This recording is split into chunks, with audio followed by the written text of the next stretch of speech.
ഈ പുഴയും കടന്നിന്റെ ഇന്നത്തെ എപ്പിസോഡിലേക്ക് എല്ലാവർക്കും സ്വാഗതം. വീഡിയോ ആദ്യമായി കാണുകയാണെങ്കിൽ സപ്പോർട്ട് ചെയ്ത് സബ്സ്ക്രൈബ് ചെയ്ത് ലൈക്ക് ചെയ്യാൻ മറക്കല്ലേ. കല്യാണം കഴിഞ്ഞിട്ട് പണം കൊടുക്കാമെന്ന വാശിയിൽ ഉറച്ചു നിൽക്കുകയാണ് ജയപാലൻ. അതുകണ്ട് രാഗിണിയും അച്ഛനെ പിടിച്ചു വലിച്ചു മാറ്റി നിർത്തി. ഇതുങ്ങളെയൊക്കെ പണം കൊടുത്ത് വിടാൻ നോക്ക്, കല്യാണം നടക്കട്ടെ, കുറയ്ക്കുന്ന നായ്ക്കളുടെ വായിലേക്ക് ബിസ്ക്കറ്റ് ഇട്ട് കൊടുക്ക് എന്നവൾ പറയുന്നതുകൾക്ക് ഏയ് എന്ന് വിളിച്ച് ദേഷ്യത്തോടെ വിരൽ ചൂണ്ടുകയാണ് കാവേരിയും കൂട്ടരും. രാധമ്മ രാഗിണിയുടെ അരികിലേക്ക് ചെന്ന് ആരെയാടി നീ നായ്ക്കളെന്ന് വിളിച്ചത്? എന്റെ അരവിന്ദന്റെ ഭാര്യയെയും മക്കളെയുമോ? അവരാരുടെയും സ്വത്ത് തട്ടിയെടുത്തിട്ടില്ലടി. ആരുടെയും ഭക്ഷണമേശയിൽ വീഴുന്ന അപ്പ കഷ്ണം കൊണ്ടല്ല അവര് വിശപ്പടക്കിയത്. അത് നീയും നിന്റെ അച്ഛനുമൊക്കെയാ. പട്ടിണിയാണെങ്കിലും മുണ്ട് മുറുക്കി കുത്തിയാടി എന്റെ മകൻ ജീവിച്ചത്. അവൻ അങ്ങനെ തന്നെയാ അവന്റെ മക്കളെയും വളർത്തിയത്. നിന്റെ അച്ഛൻ എന്റെ വീട്ടിൽ വന്ന് നായെ പോലെ ഇരുന്നിട്ടുണ്ടോന്ന് സ്വകാര്യത്തിലൊന്ന് ചോദിച്ചു നോക്ക്. അപ്പൊ മനസ്സിലാവും നിനക്ക് ഈ സ്വഭാവം എങ്ങനെയാ വന്നതെന്ന്. അത് കേട്ട് പ്രവീണയും അങ്ങോട്ട് വന്ന് പണം കൊടുത്തുവിട് ജയപാലേട്ടാ എന്ന് പറയുന്നുണ്ട്. എനിക്ക് പണം വേണ്ടെങ്കിലോ എന്ന് കാവേരിയും ചോദിക്കുക.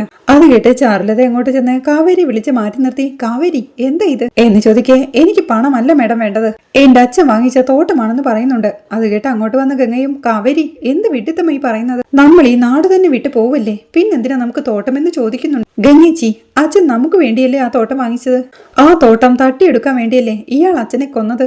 നമുക്ക് പണം വേണ്ട, ഇയാൾക്കെതിരെ കേസ് കൊടുക്കാം. ഇപ്പൊ ഇയാളെ അറസ്റ്റ് ചെയ്തിട്ട് നമുക്ക് തോട്ടം വാങ്ങിയാൽ മതി എന്ന് കാവേരി പറഞ്ഞു നിർത്തുമ്പോഴേക്കും രാഗിണി ദേഷ്യത്തോടെ അങ്ങോട്ട് വന്ന് എന്തിന്റെ കേട്ടാടി നിനക്ക് എന്ന് ചോദിക്കുന്നുണ്ട്. ജയപാലനും ചാരുലതയുടെ അടുത്തേക്ക് വന്ന് മാഡം, ഇവര് വന്നത് ഈ കേസ് തീർക്കാനല്ല, അവർക്ക് ഈ കല്യാണം മുടക്കണം, അത്രേ ഉള്ളൂ എന്ന് പറയുന്നതുകൾക്ക് കാവേരിയും പറയുന്നുണ്ട് എനിക്ക് ഈ കല്യാണമൊന്നും മുടക്കണ്ട. പക്ഷെ ഇതുവരെ തെറ്റ് സമ്മതിച്ചില്ലല്ലോടി നിന്റെ അച്ഛൻ എന്ന് രാഗിണിയോടായി കാവേരി ചോദിക്കുന്നു. സമ്മതിച്ചല്ലോടി എന്ന് ദേഷ്യത്തോടെ രാഗിണി പറയേ. എന്റെ അച്ഛന്റെ പണം തട്ടിയെടുത്തെന്നല്ല, എന്റെ അച്ഛന്റെ ജീവൻ എടുത്തെന്ന തെറ്റ് എന്ന് കാവേരി പറയുന്നതുകൾക്ക് ജയപാലനും അതെടി ഞാൻ തന്നെ നിന്റെ അച്ഛനെ കൊന്നേ എന്ന് ജയപാലൻ എല്ലാവരെയും നോക്കി ഉച്ചത്തിൽ വിളിച്ചു പറയുമ്പോഴേക്കും അച്ഛ എന്ന് വിളിച്ച് സങ്കടത്തോടെ കരയുകയാ നിളയും. ഗംഗ ഓടിച്ചെന്ന് നിളയെ ചേർത്ത് പിടിച്ച് ആശ്വസിപ്പിക്കുന്നുണ്ട്. ജയപാലൻ വീണ്ടും കാവേരിയോടായി നിനക്ക് എന്നെ ജയിലിൽ അടയ്ക്കണമെന്ന് തോന്നുന്നുണ്ടോ എന്ന് അടച്ച് കാണിക്കടി എന്ന് ജയപാലൻ വെല്ലുവിളിക്കുക. അത് കേട്ട് കാവേരിയും ചാരുലതയുടെ അടുത്തേക്ക് വന്ന് എനിക്ക് തോട്ടം മതി മേഡം, കേസ് നടക്കട്ടെ, ഇയാള് ജയിലിൽ കിടക്കുന്നത് എനിക്ക് കാണണം എന്ന് പറയുമ്പോഴേക്കും ചാരുലത കാവേരി വിളിച്ചു മാറ്റി നിർത്തി. കാവേരി മണ്ടത്തരം പറയരുത്, അയാൾക്കെതിരെ കേസെടുത്തിട്ട് നിങ്ങൾക്ക് എന്ത് ലാഭം ഉണ്ടാവാനാ എന്ന് ചോദിക്കേ. എന്റെ അച്ഛന്റെ ജീവൻ എടുത്ത അയാള് ഒരു ദിവസമെങ്കിലും ജയിലിൽ കിടക്കുന്നത് എനിക്ക് കാണണം എന്ന് ദേഷ്യത്തോടെ വിളിച്ചു പറയുന്നുണ്ട്. അയാൾ ജയിലിൽ കിടക്കുമെന്ന് കാവേരി കരുതുന്നുണ്ടോ? അറസ്റ്റിലായി 2ാം ദിവസമായി ആള് പുറത്തു വരും. തോട്ടത്തിന്റേത് സിവിൽ കേസാ, വർഷങ്ങളോളം കേസ് നടക്കും, പിന്നെ തോട്ടം ഉണ്ടാവില്ല, പണവും ഉണ്ടാവില്ല എന്ന് മേഡം പറഞ്ഞു നിർത്തുമ്പോഴേക്കും അപ്പോ എന്റെ അച്ഛന്റെ ജീവന് ഒരു വിലയുമില്ല മേഡം എന്ന് കാവേരിയും ചോദിക്കുന്നുണ്ട്. ജയപാലൻ ജയിലിൽ കിടന്ന അരവിന്ദൻ അമ്മാവൻ മടങ്ങി വരുമോ കാവേരി? നമുക്കിപ്പോ ദേ നിളമോളുടെ കാര്യമല്ലേ പ്രധാനം, അവളുടെ കാര്യം നടത്തണ്ടേ എന്ന് വിനീത് ചോദിക്കുന്നുണ്ട്. സങ്കടത്തോടെ കരയുന്ന നിളയെ കാവേരിയും കണ്ണു നിറഞ്ഞു നോക്കി നിൽക്കെ ചാരുലതയും പറയുന്നുണ്ട് അപ്പോ അങ്ങനെ തന്നെയാ കാവേരി. പിന്നീട് ചാരുലത ജയപാലിന്റെ അരികിലേക്ക് ചെന്ന് തോട്ടത്തിന് പകരം പണം മതിയെന്ന് കാവേരി സമ്മതിച്ചിട്ടുണ്ട്.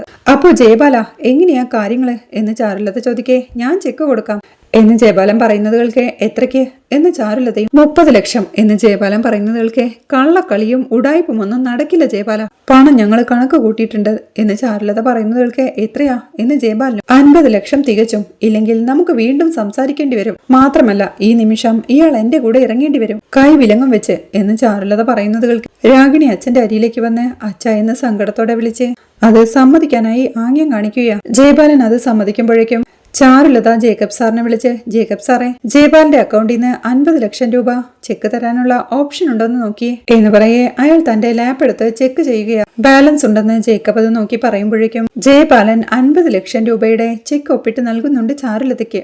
ചാരുലത അത് സന്തോഷത്തോടുകൂടി കാവേരിക്ക് നൽകുകയാ. അരവിന്ദന്റെ അക്കൗണ്ടിൽ ബാക്കിയുണ്ടായിരുന്ന പണം കൂടി കാവേരിക്ക് നൽകി. ശുഭയാത്ര കാവേരി, പോയ കാലത്തിന്റെ കയ്പുകളിൽ നിന്നും പുതിയ മധുരങ്ങളിലേക്ക്, വൻ വിജയങ്ങളിലേക്ക് എന്ന് ചാരുലത ആശംസിക്ക്. താങ്ക് യു മേഡം എന്ന് സന്തോഷത്തോടെ കാവേരിയും പറയുന്നുണ്ട്. ചാരുലതയും കൂട്ടരും ഒരു പുഞ്ചിരിയോടെ നടന്നു നീങ്ങുകയാ. അവർ പോയി കഴിയുമ്പോഴേക്കും ശാരദ ദേഷ്യത്തോടെ ജയപാലിനെ ഒന്ന് നോക്കി ജയപാലിന്റെ അരികിലേക്ക് നടന്നു ചെന്ന് ഞാനും എന്റെ മക്കളും വീട് നഷ്ടപ്പെട്ട് തെരുവിൽ നിന്നപ്പോ നീ എന്താ പറഞ്ഞത്? നിന്റെ കയ്യിൽ പണമില്ലെന്നല്ലേ? എന്റെ അരവിന്ദേട്ടന്റെ ഇത്രയും പണം കയ്യിൽ വെച്ചുകൊണ്ട് അത് പറഞ്ഞ നീ ഗുണം പിടിക്കില്ലടാ, ഒരു കാലത്തും ഗുണം പിടിക്കില്ല എന്ന് ദേഷ്യത്തോടെ ശാരദ ശപിക്കുന്നുണ്ട്. അപ്പോഴേക്കും അമ്മേ വന്നേ എന്ന് പറഞ്ഞ് കാവേരി വിളിക്കുക. ശാരദ അങ്ങോട്ട് ചെല്ലുമ്പോഴേക്കും അവൾ അമ്മയെയും കൂട്ടരെയും വിളിച്ച് അവിടെ നിന്ന് നടന്നു നീങ്ങുകയാ. അപ്പോഴാണ് ജയപാലൻ പുറകിൽ നിന്ന് കാവേരി എന്ന് വിളിക്കുന്നത്. കാവേരിയും കൂട്ടരും തിരിഞ്ഞു നോക്കുമ്പോഴേക്കും ജയപാലൻ പറയുന്നുണ്ട്, ജയപാലിനെ തോൽപ്പിച്ച് അടുത്ത സീസണിലേക്ക് പോവാമെന്ന് വിചാരിക്കണ്ട. തിരുവനന്തപുരത്തേക്കല്ലേ നീ, ജയപാലൻ പിന്നാലെയുണ്ടെന്ന് കൂട്ടിക്കോ എന്ന് വിളിച്ചു പറയേ കാവേരി തന്റെ കയ്യിലുള്ള ചെക്ക് ലീഫ് അമ്മയുടെ കൈകളിലേക്ക് കൊടുത്ത് ജയപാലിന്റെ അരികിലേക്ക് ചെന്ന്, കാവേരിക്കും കുടുംബത്തിനും ഇനി പുതിയ സീസൺ തന്നെയാ ജയപാല. പക്ഷേ തിരുവനന്തപുരത്തുള്ള കഥ വേറെയാ. കഥാപാത്രങ്ങളും അവിടേക്ക് താൻ വന്നാ പുതിയ കളി പഠിപ്പിച്ചിട്ടേ വിടൂ എന്ന് വിരൽ ചൂണ്ടി പറഞ്ഞ് കാവേരിയും കൂട്ടരും നടന്നു നീങ്ങുകയാണ്. നിവിനെ പിരിയുന്ന വേദനയോടെയാണ് യമുന ഓഡിറ്റോറിയത്തിന്റെ സ്റ്റെപ്പുകൾ ഇറങ്ങുന്നത്. ഓഡിറ്റോറിയത്തിലേക്ക് വീണ്ടും പിന്തിരിഞ്ഞു നോക്കിയവൾ നിവിനുമൊത്തുള്ള സ്നേഹ നിമിഷങ്ങളെല്ലാം ഓർത്തെടുക്കുകയാ. എല്ലാവരും കാറിലേക്ക് കയറി കഴിയുമ്പോഴും അവൾ നിവിന്റെയും രാഗിണിയുടെയും ഫോട്ടോയിലേക്ക് തന്നെ നോക്കി നിൽപ്പാ. അത് ശ്രദ്ധിച്ച് കാവേരി അവളുടെ അരികിലേക്ക് ചെന്ന്, കേരടി നീ എന്ത് കാണാൻ നിൽക്കുക എന്ന് ചോദിക്കെ ദേഷ്യത്തോടെ അവളെ ഒന്ന് നോക്കി യമുന കാറിലേക്ക് കയറുകയാ. കാവേരി കൂടി കയറുമ്പോഴേക്കും വിനീത് അവരെയും കൊണ്ട് യാത്ര തുടങ്ങുകയാ. അവിടെ ഓഡിറ്റോറിയത്തിനകത്ത് ദേഷ്യത്തോടെ ഇരിപ്പ ജയപാലൻ.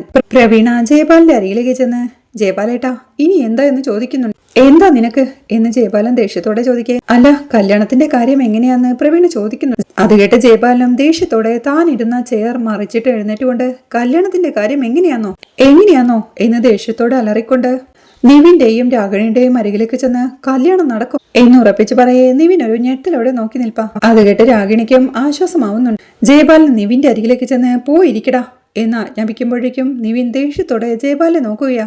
മണ്ഡപത്തിൽ പോയിരിക്കടാ എന്ന് ജയപാലൻ വീണ്ടും ആജ്ഞാപിക്കേ നിവിനും അച്ഛനോടായി, അച്ഛൻ പറയും ഞാൻ മണ്ഡപത്തിൽ പോയി ഇരിക്കണമെന്ന്. എന്നോ കൊടുത്തൊരു വാക്കു നിറവേറ്റാനല്ലേ അച്ഛാ ഈ വിവാഹം നടന്നില്ലെങ്കിൽ ഞാൻ മറ്റൊരാളെ വിവാഹം കഴിക്കുമെന്നുള്ള ഭയം കൊണ്ടല്ലേ നിങ്ങൾ ഇതിനെ തിടുക്കം കൂട്ടിയത്. നിങ്ങൾ ഇനി പേടിക്കണ്ട അച്ഛാ, അവൾ പോയി.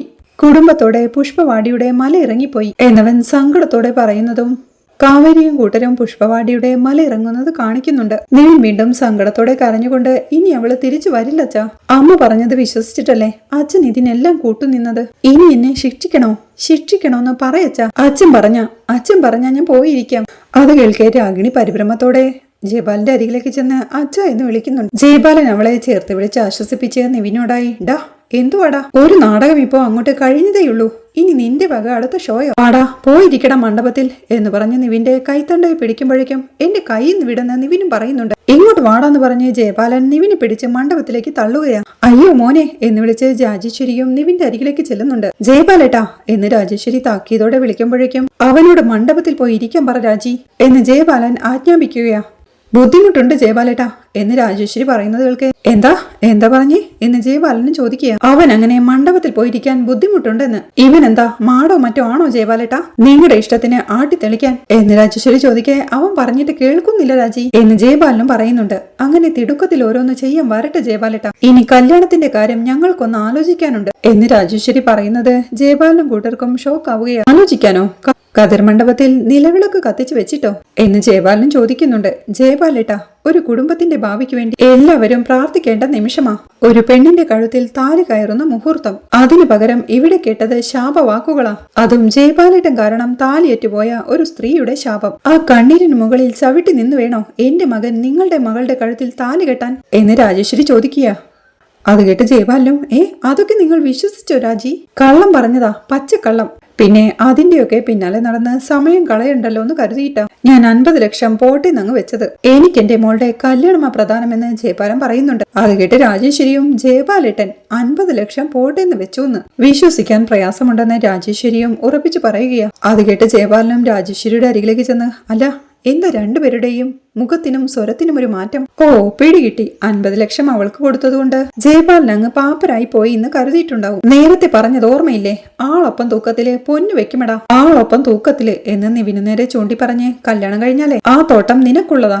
അത് മാത്രമൊന്നുമല്ല, നീ ചൂണ്ടിക്കാണിക്കുന്നത് എന്തു? പുഷ്പവാടിയുടെ പാതിയുണ്ടടായി ജയപാലന്റെ കയ്യില്. സ്ത്രീധനത്തിനൊന്നും ഒരു കുറവും വരത്തില്ല എന്ന് ജയപാലൻ പറയുന്നത് കേൾക്കെ ദേഷ്യത്തോടെ, ആർക്ക് വേണടാ നിന്റെ സ്ത്രീധനം, കൊണ്ടുപോയി കുപ്പിക്കളയടാ എന്ന് സത്യനും വിളിച്ചു പറയുകയാണ്. അമ്പരപ്പോടെ ജയപാലൻ നോക്കി നിൽക്കുമ്പോഴേക്കും, പണത്തിന്റെ കാര്യം പറഞ്ഞ് നീ ആരെയടാ പേടിപ്പിക്കുന്നത്? സത്യം കണ്ട പണമൊക്കെ നീ കാണണമെങ്കിലേ നീ ഒരു 10 ജന്മം കൂടി ജനിക്കേണ്ടി വരും. അതിനേക്കാൾ വിലയുണ്ടടാ ഒരു അമ്മയുടെ കണ്ണീരിനും ശാപത്തിനുമൊക്കെ എന്ന് സത്യം പറയുന്നവൾക്ക് ജയപാലനും ഒരു ചിരിയോടെ, എന്തോന്നാ രാജി ഇത്, സത്യവാൻ വിളയാട്ടോ എന്ന് പരിഹാസത്തോടെ ചോദിക്കുന്നുണ്ട്. അത് കേട്ട് രാജേശ്വരിയും, എന്റെ ഭർത്താവ് സത്യവാൻ തന്നെയാ രാജേട്ടാ, ആരെയും വഞ്ചിച്ചും കബളിപ്പിച്ചുമൊന്നുമല്ല ഞങ്ങള് സ്വത്ത് സമ്പാദിച്ചത്.